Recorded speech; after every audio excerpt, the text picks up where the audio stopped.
Are you sitting there going through YouTube wondering, should I leave? Should I pack my bags and head to Thailand? Well, guys, I'm going to tell you something. After watching this video where I show you just how exciting it is living here in Thailand, if you haven't quit your job, packed your bags, and booked your flight by the end of this video, I seriously question what is wrong with you.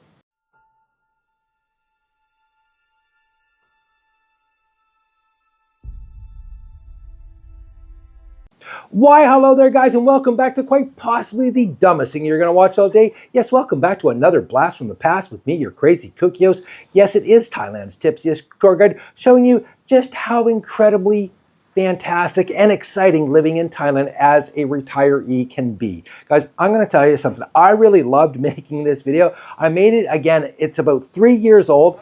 And one thing I love about this video is I was just learning how to do certain things, such as voiceovers. I finally found CapCut.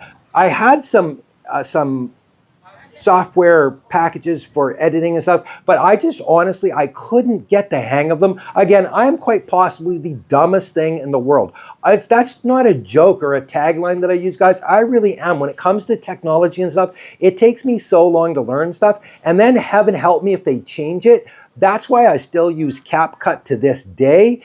And yeah, I was just getting into learning how to do these voiceovers and stuff and slicing videos together. So this video, it's a goof on how boring and routine living here actually is. Guys, I'm going to tell you something. I know it looks exciting and stuff, but if you're coming to Thailand, you really have to realize that it's not as if you are on a 2-week vacation. You're actually on a permanent vacation, and you do need to find things to do with your time. Otherwise, it can get incredibly boring, and you might very well end up like me. And trust me, you don't want that. Anyways, guys, I hope you enjoy this video, and till next time, cheers. Why, hello there, and welcome to a day in my life. I typically wake up every morning at 7 a.m. bright-eyed and bushy-tailed.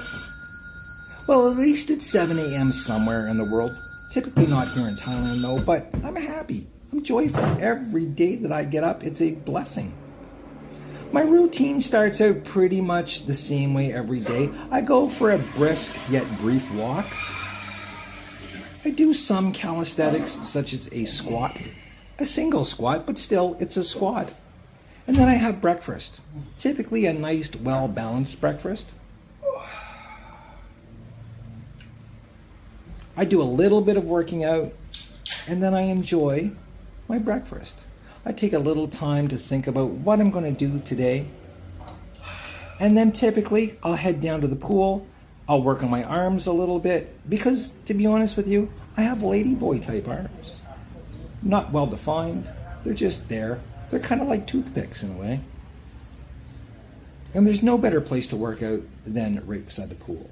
In the afternoon, typically, I like to meditate a little bit.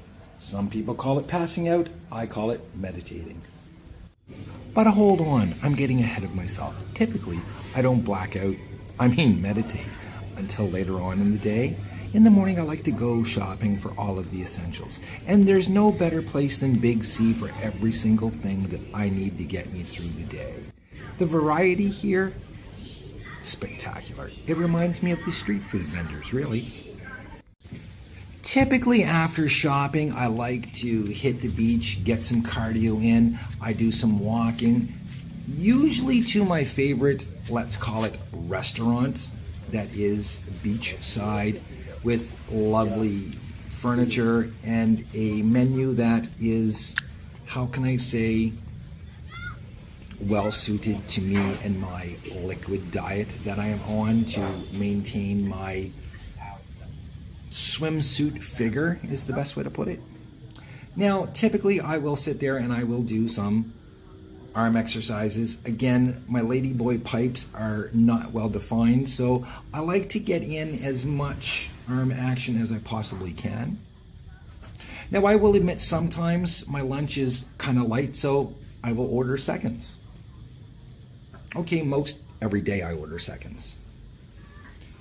After lunch, I typically get up and go for yet another brisk yet brief walk to one of my other favorite local establishments. Luckily enough, along Patong Beach, you will find these incredible again, restaurants, we will call them. If you're on a liquid diet, Can I get a Leo, brother? I will have dessert. Personally, I'm not a huge ice cream person, but I love stuff that is ice cold. What a beautiful place to enjoy a ice cold dessert. Now, I have learned how to embrace the island life, and I am learning how to become more of a Buddhist and embrace the whole meditation in public idea and feel comfortable with it. Again, it is meditating. After awakening from my my meditation, I typically come home, jump in the pool for a nice refreshing dip, and then go check out the local wildlife. So the wildlife here on Phuket definitely ranges from the unique and exotic, such as elephants, to the downright erotic, creepy, and, well, let's just say, crazy ladyboys. There is something for everyone, however.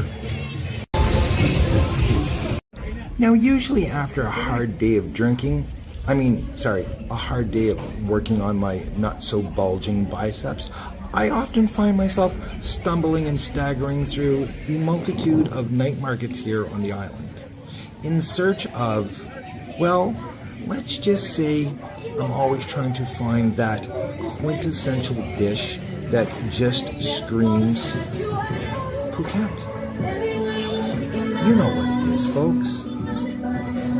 Yes, kids, nothing says Phuket quite like Phuket beer, brewed in absolutely beautiful Vietnam. Yes, that is true. After dinner, I typically head off to the local arts and entertainment district here on the island, where I find myself not only enjoying, but being scared to death of the local culture, customs. However, it is one of the most enjoyable experiences of my day. And then I find myself tucking myself in after a long day with a much needed rest. Also, I can get up and do it all over again tomorrow.